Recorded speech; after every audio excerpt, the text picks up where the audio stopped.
என் தாத்தாக்கு வந்து நான் 3 பேத்திங்க ஒரு பேரனுங்க. தாத்தாக்கு அவங்களெல்லாம் அவ்வளோக்கா பிடிக்காது சார், என்னைதான் ரொம்ப பிடிக்கும்.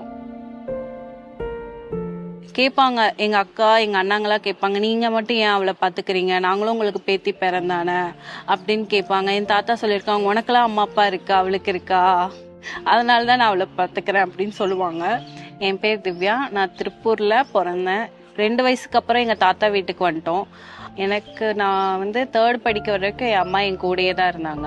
எங்க அம்மா இருந்தோடனே எங்க தாத்தாக்கு என்ன பண்ணுறதுன்னு தெரியல. என்னை வச்சுட்டு சின்ன பிள்ளை எப்படி வளர்க்கறது கற்றுக்கணும். நானே ஒரு டைம் கேட்டிருக்கேன், எதுக்குச்சு என்னை பார்த்துக்கிற, என்னை விட்டுறலாம்ல, அனாதாசிரமத்துல சேர்த்துடலாம்ல, உனக்கு கஷ்டம் இல்லை அப்படிலாம் கேட்டிருக்கேன்.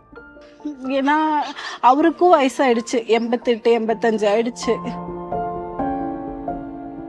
இந்த வயசுல வந்து ஒரு பொண்ணை பார்த்துக்கிட்டு இவ்வளோ வரைக்கும் கொண்டு வந்துட்டாங்க.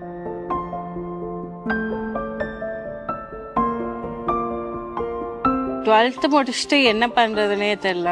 Amount problem, fees problem.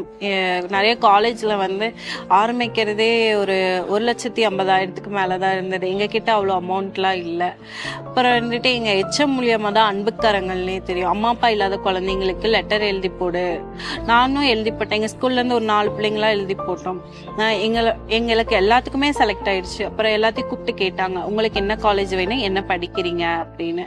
நான் வந்துட்டு இந்த காலேஜ் KG காலேஜ் வேணும், இந்த டிபார்ட்மெண்ட் படிக்கிறேன்னு சொன்னேன். அதுவும் வாங்கி கொடுத்துட்டாங்க. ஹாஸ்டல், மெஸ்ஸு, புக்ஸு, யூனிஃபார்ம் எல்லாம் சேர்த்தே ஒரு 10 லட்சம் அது மாதிரி தான் சார் வருது. அன்புக்கரங்கள் மூலியமா லேப்டாப் கிடைச்சிது சார். அந்த ஸ்கீம் மூலியமா வந்து அம்மா அப்பா இல்லாத குழந்தைங்களை வந்து லேப்டாப் வாங்கறதுக்கு சென்னை வரைக்கும் கூட்டிட்டு போனாங்க. அந்த லேப்டாப் தான் இப்போ என் படிப்புக்கு யூஸ் ஆகுது. எனக்கு அரசியல்லாம் அவ்வளோக்கா தெரியாது. ஆனால் வந்து ஒரு ஸ்கூல் வந்து கவர்மெண்ட், எனக்கு வந்து எல்லா பொண்ணுங்களுக்கும் பேரண்ட் தான் வந்து ஸ்கூல் பார்த்து எல்லாம் ஜாயின் பண்ணி விடுவாங்க. ஆனால் நான் சின்ன வயசுலேருந்து படித்தது வந்து கவர்மெண்ட் ஸ்கூல் தான். கவர்மெண்ட் ஸ்கூல் படித்து முடிச்சுட்டு 12th வந்து பேரண்ட் இருந்தால் எப்படி சேர்த்து விடுவாங்களோ, கவர்மெண்ட்டும் அது மாதிரி தான் என்னை வந்து சேர்த்து விட்டுருக்காங்க. நான் விரும்பின காலேஜ்லேயே எனக்கு சீட்டு வாங்கி கொடுத்துருக்காங்க. ஒரு அம்மா அப்பா இருந்தால் என்ன பண்ணுவாங்களோ அதே தான் எனக்கு கவர்மெண்ட்டும் பண்ணியிருக்காங்க.